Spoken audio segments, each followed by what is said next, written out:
Watching this just makes me want to create some more art, and I really hope that it does the same for you.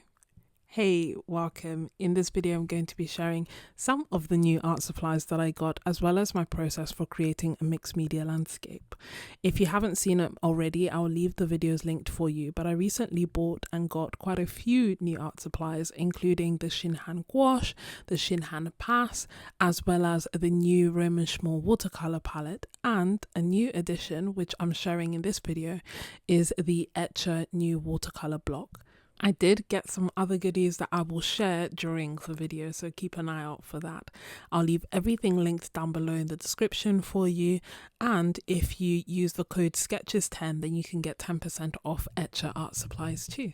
And that is because I am Etchr's UK ambassador. Like, I still find it so wild, and I'm so grateful about that. They were also kind enough to send me this gift, which is the new watercolor paper block. Just to give you some insights, it's 100% cotton, 350 GSM, so thicker than what we're used to. It is 9 by 12 inches, and it's a block, so it's glued on all four sides, and it comes in hot press and cold press. It has Anya Marcus's beautiful artwork on the front, and I couldn't help myself. I got really curious and wanted to try it straight away, so I'm going to be sharing that process throughout the video. I feel like that's sometimes just the best way for you to get an idea as to whether something is for you or not, either using it yourself, as I am here, or actually just seeing it through the paces. So I use a lot of supplies during this video. In terms of texture, it has something that's quite similar to the Bao Hong cold press texture. So it has less tooth than Arches, for example, but more tooth than Saunders, and certainly more tooth than the everyday Etchr cold press sketchbooks. And I actually prefer this because it's more of a typical cold press texture. Price point wise, it's a little bit tricky because most of the 100% cotton watercolor blocks that are out there are 300 GSM, and this is 350. However, it is more expensive than Bao Hong and cheaper than Arches. So it's similar to Saunders and Fabriano Artistico, and I'll leave everything linked down below. This isn't a review, but I thought that you might find all this information helpful, as I know that it's new. The next supplies that I got were the Szmal pass, which are supposed to be a hybrid between watercolor and gouache. I love both supplies, and I can never figure out which one is my favorite, so I thought that this would be a really interesting supply to experiment and explore. I have done a separate video where I go into it in more detail and kind of talk through the pros, the cons, the swatches, but ultimately I was really curious to know whether I should get the full set or just stick with a few colors that I got, and in that time it sold out. So the decision was kind of made for me, and the colors that I would have wanted to add are also sold out. So for now, this cute limited set is what I have. But that being said, I do love the cute little collection, and I do feel like they work well together. So I am going to be using it in this landscape painting. Next, I got a little bit of a throwback, and that is I really enjoyed using the artist Pitt pens, and I'd been using the big ones that are double-ended. And I really enjoy using them in my mixed media work. I just feel like they are so fun to complement with paintings.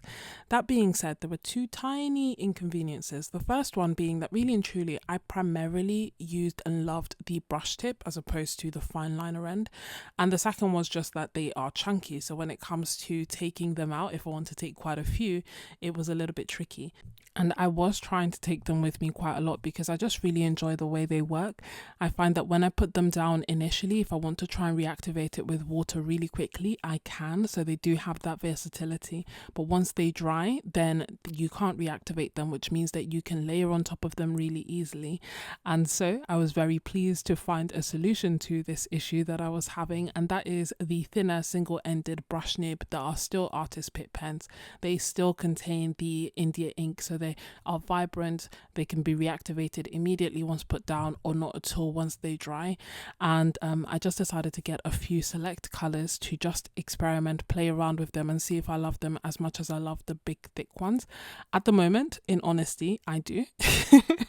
The only thing that has kind of like stopped me from getting more colors is just the fact that they are, they are expensive, but they're just such a joy to use. And as you can see, you can just get such a range of widths of lines, and they just feel really nice to hold and to play with. Now this next one is kind of a throwback, and tell me if you do the same, and if you're an MVP, tell me what this supply is for you. But essentially I had some Inktense pencils that I'd bought open stock ages ago, and I think I'd initially swatched them, but then I never really explored them any further until today.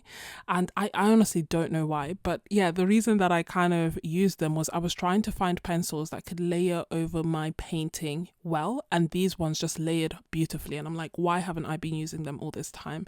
So if you are an MVP, by all means let me know, what is that supply that you just haven't really used in a while, that you need to pull out, that you know were really excited about when you first got it, and this is your excuse, your reminder to actually use it. Because that was the Inktense pencils for me, and I really enjoyed it at the time. I really enjoyed it in this painting, and I'm really looking forward to using them more. And then an exciting new addition was the Szmal Essential palette, and honestly I love it. I've made a separate video just highlighting the colors that are in it and painting with it as well, but I will be using it in this video to also do my landscape painting, because I've just really been enjoying the palette and all the colors and the way that they work, and I really do think it is a great and beautiful essentials palette to start off with. Once it becomes available, I will leave it linked down below in the description, but for now here are just a few of my favorite colors from the palette. And last week Szmal released some new colors as well, so yeah, lots of exciting things to come. But back to the supplies that I actually have and recently showed you, I decided to put them all together in creating this mixed media landscape. Initially my plan was just to use watercolors.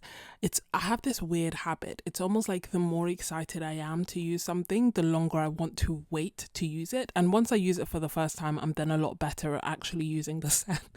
It doesn't make sense, but that is just, it is what it is, you know. And thankfully I'm getting better at just using the supplies when I get them or when I want to, rather than holding out for this random time years from now where I will feel good enough to actually use them. So initially I was like, yes, I'm just going to use the watercolors because I've used them before, but then as I was painting I just got really excited about all the other supplies, and I started incorporating little bits of them here, there and everywhere. And I'm just so glad that I did, and I feel like that's one of the things that I love about mixed media. It's just got me to use a lot of my supplies a lot more, and it's got me to use them in new and creative and exciting and sometimes very random ways. And I don't know who needs to hear this as well as myself. But one thing is, like, use your supplies. Like, you and your art are totally worth the supplies that you have invested in. Just use them. Even if you were to try and finish your watercolors, you would see just how much painting you would have to do before you use them up, so you're not wasting them. Your art is worth it, you are worth it, and definitely just use your supplies. You won't regret it.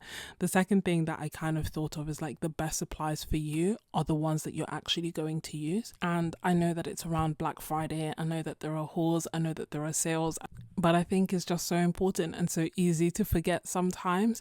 So if there's a sketchbook that you love and you use all the time, that is the best sketchbook for you. Don't let anyone tell you otherwise. And likewise for the absolute opposite. So, you know, use the supplies that you love, basically. That is something that I'm really excited to do myself and to dedicate more time to doing.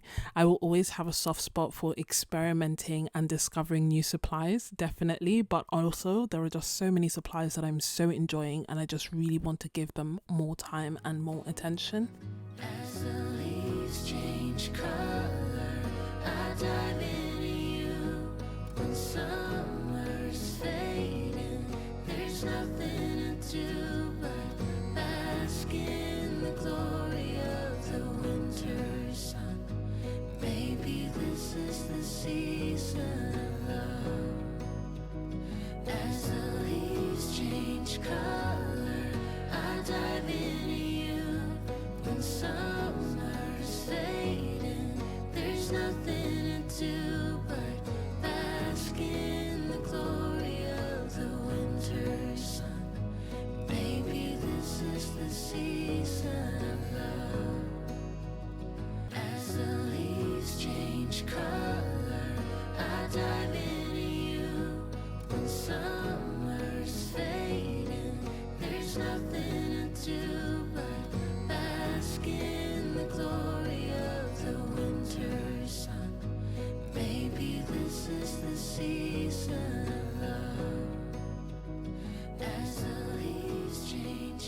When it comes to creating mixed media pieces, one of the things that I love is just that I can experiment and I can try whatever I feel like at that time. Sometimes it will work, sometimes it won't. So there is like a little bit of a method to my process, and I've been sharing that with my art members, which I'll leave linked down below. To kind of give a brief overview for this piece, I started off with watercolor, as you saw. Once I'd done that, I then also added the Shin-Han pass because it can get a bit more opaque than watercolor. I then also added bits of gouache to add extra pops of color here, there and everywhere. On top of that, I then finally started adding textures with the pencils. And then, and that was how I noticed that actually I was struggling to layer my Artex pencils on top, but I could layer my luminance pencils quite well and the Inktense pencils really well. That's what really got me like excited to actually use the Inktense pencils. And I didn't reactivate them with water. I just wanted to add more texture to the painting itself. I could have spent so much longer on the painting because I was just really enjoying the process. Following that, I also used the artist pit pens because they could go on top of everything, and on top of that, the very last things that I added were the Neocolor 2s and Neocolor 1s, and that was just to add extra pops of detail. They can literally go on top of almost anything, so they allowed me to add more texture but also allowed more details and pops of color. And following that, I just looked if there was anywhere else that needed extra details, and that is what I added. As I hope that you could appreciate from the video, the new Etchr watercolor block worked beautifully. It could handle watercolor, gouache, lots of layers. There was a little bit of warping that then straightened itself out, and the colors were vibrant, and I just really enjoyed working on it. As for the painting, I love it and I love the process. If you want to see the real-time process of some of my paintings, then be sure to check out my art membership. But to see the unique and beautiful new colors by Szmal, be sure to check out this video next. Thanks for watching. See you later and God bless. Bye.